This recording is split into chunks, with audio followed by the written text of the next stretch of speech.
How to Build Your Website, part number 4, presented by the SBDC. Then they create two key elements, and that's transparency and trust. When customers view your products or your product page specifically, they're looking for proof of quality. So if you're telling me that you have one of the best quality products in the world, but your product photography is substandard, I'm probably not leaning towards you having the best quality product in the world. Um, Again, there's different techniques for taking photos, different reasons you'd want to showcase a photo in a different way.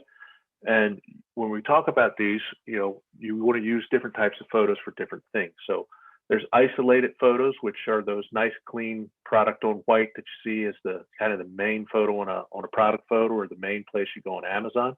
These help showcase the product from different angles, let people see it. They zoom in on features.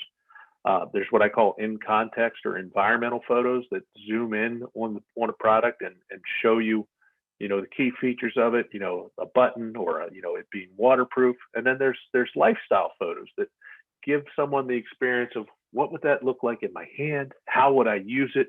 Who am I and how do I connect with it? With lifestyle photos, I would encourage you to make sure that the models and people that you use in your lifestyle photos, they are fitting in and engaged with your kind of who your core customer is. So if you are, for this example, selling beauty products to women under 35, you probably don't want to have a 40-year-old guy holding the face brush as your main photo. Just doesn't resonate. I'm not your model for that one. Apologies. And when you look at your product pages, yes, you want to lead with that. You want to lead with that product photo, that one on the white. As people scroll through, yeah, you do want a mix of photos. You want them to be able to see how they would use it, where they would use it.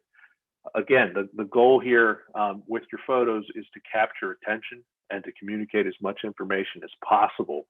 So, if I can look at the photo and I see more, and then I can see how it's used and who's using it, that those type of things help me, make a decision on where I want to go forward with it. Do I want to read more? Do I want to look at it? So, um, in getting to photos, there's different ways of doing it, and we thought it'd be helpful in here to provide you with kind of a way to do the product on white photo yourself, because they can be expensive. I mean, obviously you can go out to different sources to get these done, but if you have a nice camera, or even if you have a newer smartphone, the camera level on there is good enough to get you a nice clear photo. So if you were doing these yourself, you would need a camera, obviously a tripod, white background, a white bounce card, which is basically a white piece of foam board, a table to sit everything on, the right room with the lighting, and you could literally get these things taken yourself. So you position the product within the white paper. You make sure your light's bouncing off of it correct way, and don't have shaky hands. Use a tripod, and you can play around with this and really get a good photo. Now, I will tell you, if you have an iPhone, one of the things that's worked best for me when shooting product images with my phone, after I get the light set up and the sweep, which is that nice way you hang the paper so that there's no corner behind it, I turn my phone into portrait mode, and I will zoom in where I want to be, and I've been able to get some pretty good shots like that. Again, we're providing you on here. You're going to see there's some quick guides from Shopify, HubSpot, and BigCommerce that not only all have articles about this, but they actually have step-through videos so that you can watch someone do this and literally do it yourself without just going, "Wow, Chris, that's a nice way to tell me about that, but I really need a little more hands-on help and tutorializing to get there." Best way to show size. In your photos, if you want to show size, one of the things that is kind of key on that, if it's a product you can hold in your hand, obviously it's a little different, per person, which is why I would get into, if you're using someone's hand, use someone who's in line with your target customer. Don't just throw it in anybody's hand. People will, often you'll see some common items in the background. So like if you're on eBay all the time, which I don't recommend you doing this, they'll show like a little figurine with a penny next to it because people know the size of that item, and that'll help convey the size. But when I'm trying to show size, I typically do that with my lifestyle photos or my in context photos. So again, the toothbrush example, standing next to the faucet at your sink, it gives you a general idea of how big or how small something is. Same thing, someone holding it in their hand gives you a general idea of what's going to be there. So once we have the photo, our goal then is to get people to look to the right or to the left and start reading about our product. So we want people to know who they are. So product descriptions, they play two very important roles on our site. Firstly, they heavily, can influence a customer's opinion, which will change our conversion rate. Secondly, they're going to contribute to our site's search engine optimization, or our SEO, which is basically, I'm telling you, we want people to like them, and we want Google to like them, because if Google doesn't like them, they're not going to send people, and if people doesn't like them, people's aren't going to pay. So alongside informing and influencing your visitors to convert and buy your products, product descriptions also offer the unique ability and chance to target new keywords, rank on synonyms, and drive targeted traffic depending on how you read them. But when you're creating them, I want you to think about it two ways. You can create a product description that just tells someone about your product, or you can create a product description that sells. So my thought is always to create one that sells. So think about it this way. I'm going to use the same toothbrush example. I had a toothbrush that it's an electronic toothbrush. It operated at 42,000 strokes per minute, came with 4 modes, set in a UV sanitizer that killed 99.9% of germs. And I thought, my God, that's awesome. My toothbrush is 2,000 strokes a minute faster than a Sonicare. People are going to love this. And, I mark it out with those facts, and I'm not seeing conversion. So then I got, back to the drawing board, and I'm like, well, shoot, I thought that was really cool. So then I did some research, and, 42,000 strokes a minute is really fast. And the average person only can do about 300 strokes a minute in their mouth. So when you do the math on that, my toothbrush is going, we got 42,000 divided by 300, it's 140 times faster than a manual toothbrush. So what's that really translate to? Well, that translates to I'm removing 8 to 10 times more plaque than a manual toothbrush. So now I'm not saying my toothbrush goes 42,000 strokes faster. I'm saying my toothbrush can remove 8 to 10 times more plaque, and that translates to you having whiter teeth.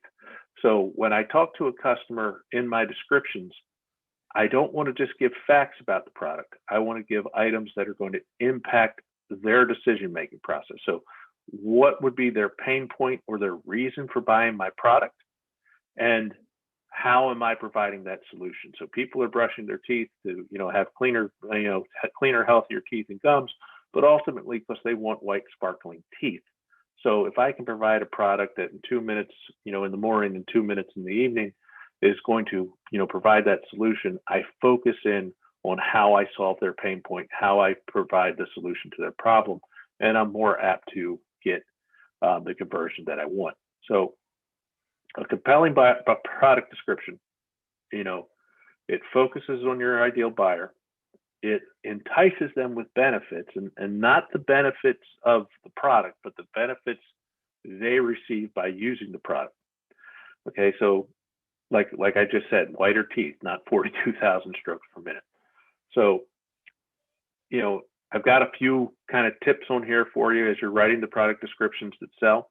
The yeah phrase is interesting to me. And, as I'm reading something, what that basically means is don't fill your descriptions with fluff. In other words, don't repeat the same thing over and over again. So someone's just reading it and goes, oh, yeah, it's just the same crap. You want it to be something clear. People don't read as much as they used to. So if you're having them read bullet points or paragraphs, you want it to be meaningful when it's on there. You want it to appeal to their imagination, cut through the barriers, use stories. People like those. use sensory words to, and then, to make them think that they're, imagining themselves with the product. If you're selling a grill, every dad wants to be the hero in the backyard. Have it as grill, the master of the, they tell stories. They get people to want to dive in. And then next, the social proof, showing where other people have bought it. And then the last kind of thing here is you want your descriptions to be scannable. So if you ever noticed on a product page, you have your photo, you have the title, you have a short description, then you'll wind up with bullet points, and then you'll wind up with longer paragraphs. Well, the people that are going to scroll down to get to those longer paragraphs are the people that like to read. So give the people the points and the sections that are digestible so that they can scan down and figure out what they want to read and where they want to read it. Next piece, you've got a product, we've got a photo of it. We just wrote a really nice description. You want to have a good name for it. So your product name, it shouldn't just sound cool, though it doesn't hurt if it does.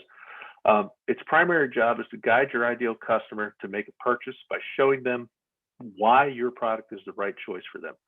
So if you're a student and you're carrying around a heavy backpack all day long and you're looking for a new laptop, you're probably looking for one that's lightweight and compact and has, that might be one of the key features for you. So, Apple, as an example, they have the MacBook Pro, they have the MacBook Air.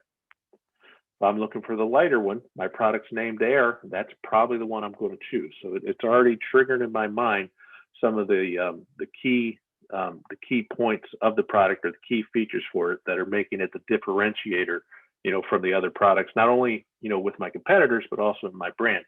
So the name of your product should also instill confidence in your brand, confidence in your shopper.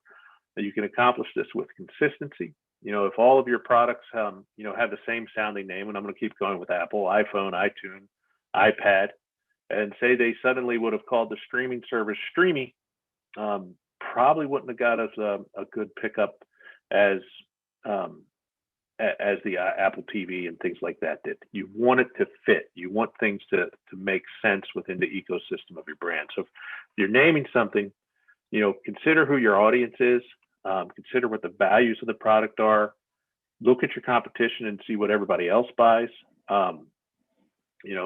Should it be something that's a real word or your customer's receptive to a made up word? Also consider if you're going to be adding additional products into a product line and what your, other names would be that create an ecosystem for you. So some product name must-haves, you want people to be able to find it. You want it to be memorable, and you want Google to like it. So that, again, people can find it. It can be distinctive. It should be simple. You want it to be visible. And if you're planning on having multiple products, it should be scalable. Now that is, one second, 32. So the last kind of, let me just make sure because we had a deal in here. What makes Google like a product name? That is a good question. So it's not about it liking the product name, and it's about the product name being found.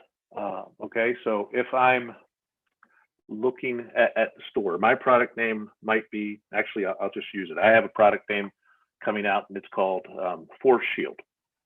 Okay, now that's a fun name, but that doesn't tell Google anything about it. That could be my product name. It could be what's on the box. It could be what's going out to the market. But when I'm talking about product name, I should preface this. I'm talking about the name I actually put into my site on the top of the product. So if you to go onto my Shopify store for it, you're going to see Force Field hyphen the omnidirectional personal protection face shield, which has other points to it and other keywords in it that Google does like to drive it to the right direction. Okay. So Chris, we have a quick question about taxes on products being sold online. It depends on the product. If you are selling at a local level in California and within California, taxes do take effect. But if you are selling out of state, as of now, the e-commerce tax hasn't taken effect yet. If that changes, I don't know if I missed the memo on that, Chris, but that's the information I have so far. So if you're based in California, selling and shipping to Arizona, New York, anything that's out of state, you can't charge for taxes. But if you are doing California, within California, then you need to follow and comply with California laws. Is there a place to find good meta tag words, Chris? Ooh, there That's a are heavy several. subject. I don't want to steal any thunder from the next class, though. Yeah, so Michael, maybe that would be a hook for you to join us next week. We're gonna talk more about hashtags and keywords, and we're gonna cover this topic for sure. And Cynthia has a question for a retailer who sells manufacturers' products. How creative can you be with the product name? The quick answer to that, Cynthia, is you need to think about your audience and what they search for when they go online so they find you. Branding your products is a great idea that will help you stand out. But if nobody can find you because they don't know the name, then that's an issue. This is where description, keywords, tagging images, and different elements like this could play a role in what we're trying to accomplish. So we are into our last 15-minute stretch for our allocated time. I will let Chris take over from here to keep going with our presentation, but I would encourage all of you to keep sending questions, and I'll do my best to either answer live along with Chris or via the text. That concludes part 5 of how to build your website. Please continue to part 6 to get the rest of the story.